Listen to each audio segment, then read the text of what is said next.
Hello सबैजनालाई। लास्टको लेक्चरमा हामी चाहिँ डायबिटिज मेलाइटसको बेसी कुराहरू गरेका थियौँ, पेन्क्रियाजको कुराहरू गरेका थियौँ र कसरी इन्सुलिनको सेक्रेसन रिलिज रियाक्सनहरू हुन्छ भन्ने कुरा गरेका थियौँ। अब चाहिँ आज नयाँ लेक्चर सुरु गरौँ। अब आज चाहिँ प्याथोजेनेसिस पढौँ सुरुबाटै।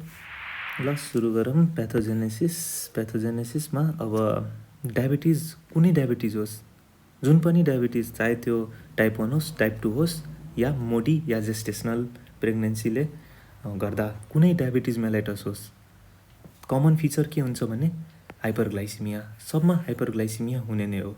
भनेको ब्लडमा ग्लुकोज लेभल बढ्नु, तर सबको मेकानिजम डिफ्रेन्ट हुन्छ। सबैको डिफ्रेन्ट मेकानिजमले, डिफ्रेन्ट तरिकाले, डिफ्रेन्ट प्याथोजेनेसिसले हुन्छ। तर हुने मेन कुरा यही हाइपरग्लाइसिमिया, ब्लडमा ग्लुकोजको मात्रा बढ्ने। अब हामी टाइप 1 तिर लागौँ। टाइप 1 मा के हुन्छ? टाइप 1 मा बडीले इन्सुलिन नै बनाउँदैन।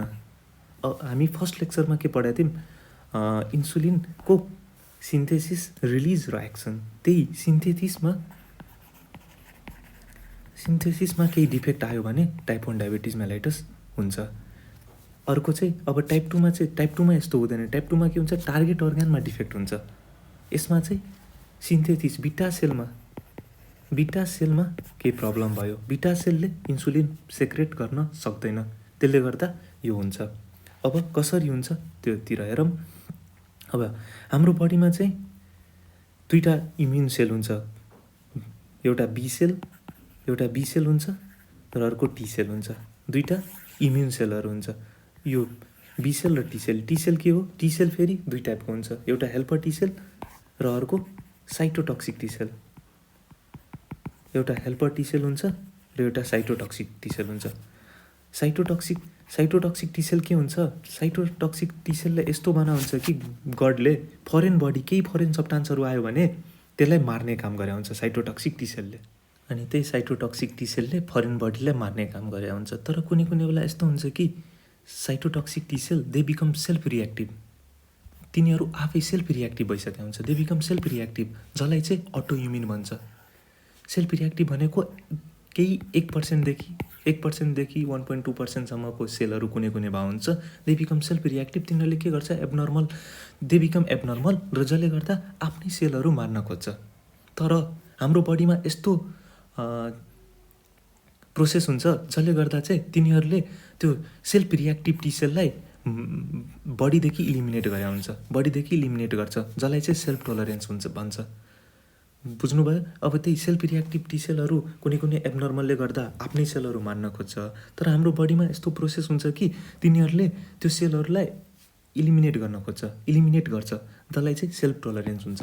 अब टाइप 1 डायबिटिज मेलाइटसमा के भएको हुन्छ भने जेनेटिक एबनर्मेलिटीले गर्दा त्यो लस अफ सेल्फ टोलरेन्स थियो नि, त्यो चाहिँ डिफेक्ट भएको हुन्छ। लस अफ सेल्फ टोलरेन्स थियो पहिला, अब सेल्फ टोलरेन्सको लस भइसकेको हुन्छ, जसले गर्दा त्यो जुन एबनर्मल टी सेलहरू थियो आफ्नै बडीको सेलहरूलाई मार्न खोज्छ। तर यसमा कुन सेललाई मार्या हुन्छ? यसमा चाहिँ दे एट्याक बिटा सेल अफ पेन्क्रियाजमा एट्याक गरे हुन्छ, जसको कारणले तिनीहरूले इन्सुलिन, अब बिटा सेलले के गरे हुन्छ? बिटा सेल के गर्छ? इन्सुलिन बनाउँछ, इन्सुलिन सेक्रेट गरे हुन्छ। अब बिटा सेललाई डिस्ट्रोय गर्यो। बिटा सेल भएन भने इन्सुलिनको मात्रा घट्छ। अब इन्सुलिनको मात्रा घट्छ भने ब्लडमा के छ? ग्लुकोज छँदैछ। अब त्यो दिनको लेक्चरमा के भनेको थिएँ मैले? कुनै टार्गेट अर्ग्यानमा मेन 3टा टार्गेट अर्ग्यान हुन्छ, एडिपोज टिस्यु, स्केलेटल मसल्स, अर्को चाहिँ लिभर। अब यो 3टा सुरुमा एक्सनको लागि हामीलाई इन्सुलिन चाहिएको हुन्छ। इन्सुलिनले के गर्छ? ग्लुट4 गएर मेम्ब्रेनमा ट्रान्सपोर्ट गरे हुन्छ। अब हामीलाई इन्सुलिनै छैन बडीमा, तब त ग्लुट4 नै त्यहाँ आउँदैन, जसको कारण ग्लुकोजको अपटेक नै हुँदैन यो एडिपोज टिस्यु, स्केलेटल मसल्स र लिभरमा, जसको कारण ग्लुकोजको मात्रा ब्लडमा बढी हुन्छ, जसले गर्दा हाइपरग्लाइसिमिया हुन्छ, जसको कारण ब्लड ग्लुकोज लेभल बढ्छ। यति चाहिँ हो प्याथोजेनेसिस। त्यही हो increase in blood glucose level. अघि भनेको थिएँ जेनेटिक एबनर्मेलिटी, तर जेनेटिक एबनर्मेलिटी मात्रै होइन, इन्भाइरोमेन्टल ट्रिगर दुवै हुनै पर्यो। एन्ड छ भनेको जेनेटिक एबनर्मेलिटी र इन्भाइरोमेन्टल ट्रिगर दुवैले गर्दा लस अफ टोलरेन्स हुन्छ। अब कसरी हुन्छ र कुन जिनमा हुन्छ सबै कुरा अब हेरौँ। जेनेटिक एब्नर्मेलिटी अब कुन जिनमा हुन्छ? एचएलए जिन क्रोमोजोम नम्बर 6 मा हुन्छ। 6 क्रोमोजोममा एचएलए जिन हुन्छ।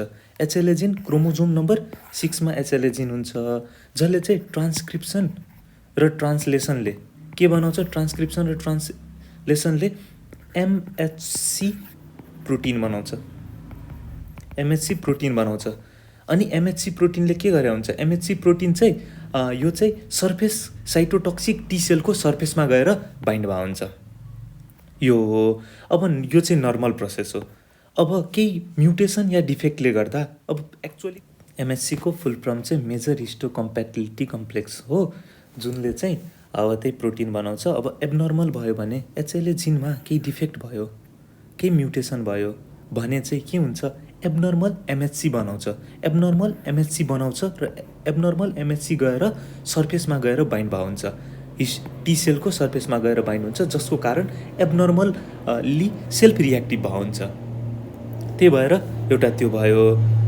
अनि अर्को चाहिँ अब इन्भाइरोमेन्टल ट्रिगर। अब इन्भाइरोमेन्टल ट्रिगरमा के हुनसक्छ? अब एउटा एमएचसी भइहाल्यो, अब एचएलए जिन। अब एचएलए जिनको नि दुईवटा हेलोटाइप हुन्छ मेनली, एचएलए DR3 र एचएलए DR4। यो दुईवटा हेलोटाइपले मेनली चाहिँ यो दुईवटा हेलोटाइपले गर्दा एचएलए जेनेटिक एब्नर्मेलिटी हुन्छ यो डायबिटिज मेलाइटसमा चाहिँ। अब इन्भाइरोमेन्टल ट्रिगरमा हेरौँ। इन्भाइरोमेन्टल ट्रिगरमा चाहिँ केले गर्न हुन्छ त्यो एक्चुअली हाइपोथेसिस मात्र छ। अब कुन मेन त थाहा भएको छैन अहिलेसम्म। अब मेन हाइपोथेसिस हेर्दा नि अब समटाइम्स कसैले भाइरस, कसैले मिजल्सको रूपमा भनेको छ। के हुन्छ नर्मली? यो चाहिँ एउटा बिटा सेल भयो। अब यो भाइरस भयो। अब आइदर मिजल्स या मम्स या कुनै भाइरस भयो। अब यो भाइरस बडीमा इन्टर भयो। यो भाइरस बडीमा इन्टर भइसकेपछि चाहिँ अब हाम्रो बडीले चाहिँ एन्टिबडी बनाउँछ। अब यो एन्टिबडी हाम्रो बडीले एन्टिबडी बनायो। अब यो एन्टिबडी यो भाइरसको जुन इपिटप हुन्छ नि, सेम इपिटप बिटा सेलमा नि हुन्छ। अब के गर्छ हाम्रो बडीले? अब एन्टिबडी चाहिँ बनायो। अब यही एन्टिबडी चाहिँ यता यो भाइरसलाई चाहिँ मार्छ, सँगसँगै हाम्रो बिटा सेललाई नि डिस्ट्रोय गरे हुन्छ। हाम्रो बडीलाई त थाहा हुँदैन कि दुवैको इपिटप सेम हो। त्यही भएर यता भाइरसले नि डिस्ट्रोय गर्छ, हाम्रो बिटा सेलको नि डिस्ट्रक्सन हुन्छ, जसले गर्दा चाहिँ अब त्यसलाई नै चाहिँ के भन्छ? त्यसलाई नै चाहिँ क्रस रियाक्टिभिटी र मलिकुलर मिमिक्री। यही हो मलिकुलर मिमिक्री र क्रस रियाक्टिभिटी। के हुन्छ एक्चुअली? हाम्रो फरेन पार्टिकल बडीमा आयो। अब फरेन पार्टिकल इपिटप भयो। पाराटप चाहिँ हाम्रो भाइरस एन्टिबडीमा हुन्छ। यो दुईटाको रियाक्सन भयो अनि यो भाइरस चाहिँ मर्यो। भाइरसलाई मर्यो सँगसँगै हाम्रो बिटा सेलमा नै सेम इपिटप हुन्छ, जसले गर्दा बिटा सेलको नि डिस्ट्रक्सन भयो। यही हो। यति हो क्रस रियाक्टिभिटी र मलिकुलर मिमिक्री। अब चाहिँ कति बेला चाहिँ अब यो क्लिनिकल मेनिफेस्टेसन कति बेला चाहिँ हाम्रो बडीमा यो देखिन्छ भने डायबिटिज टाइप 1 अब सुरुमा अब यो जेनेटिक डिफेक्ट भयो, बाई बर्थ भयो। अब as soon as child birth त्यसले एचएलए जिनमा चाहिँ डिफेक्ट हुन्छ। तर अघि मैले भनेको थिएँ एचएलए जिन डिफेक्ट प्लस इन्भाइरोमेन्ट ट्रिगर नि हुनु पर्यो। केही इन्भाइरोमेन्टल डिफेक्ट, केही भाइरसहरू, केही इन्ट्रीले त्यसले हुन्छ। अब सुरुमै जन्मिँदा यो चाहिँ डायबिटिक हुँदैन।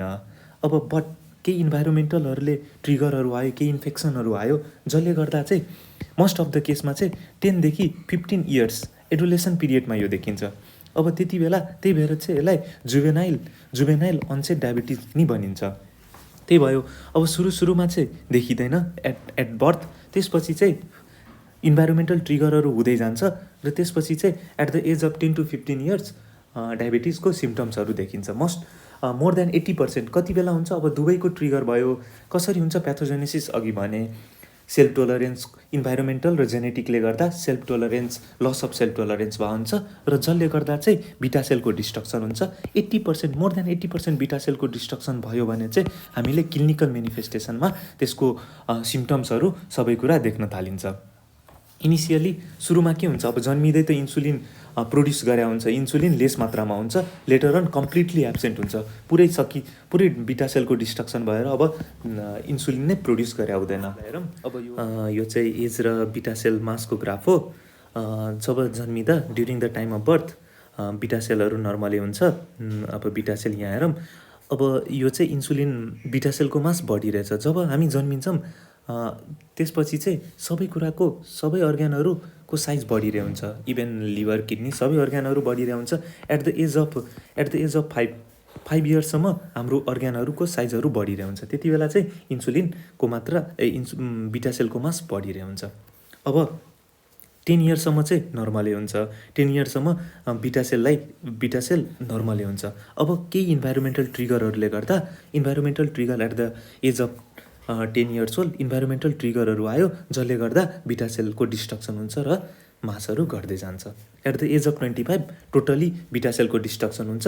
तर 15देखि 20 इयर्समा हामीले सिम्टम्सहरू हेर्छौँ। तर डिस्ट्रक्सन चाहिँ 10 इयर्सदेखि नै सुरु भइसकेको हुन्छ।